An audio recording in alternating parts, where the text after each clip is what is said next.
Hello. All right. So the Fed Powell speaks to David Rubenstein. All right. What did he say? It's fairly simple.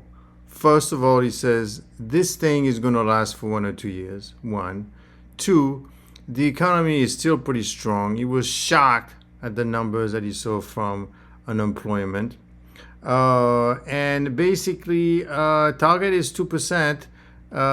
Interest rate, bottom line is he's not stopping until he gets there. I think he wants to be the next Paul Volcker. Watch out. This is not done. This is not done.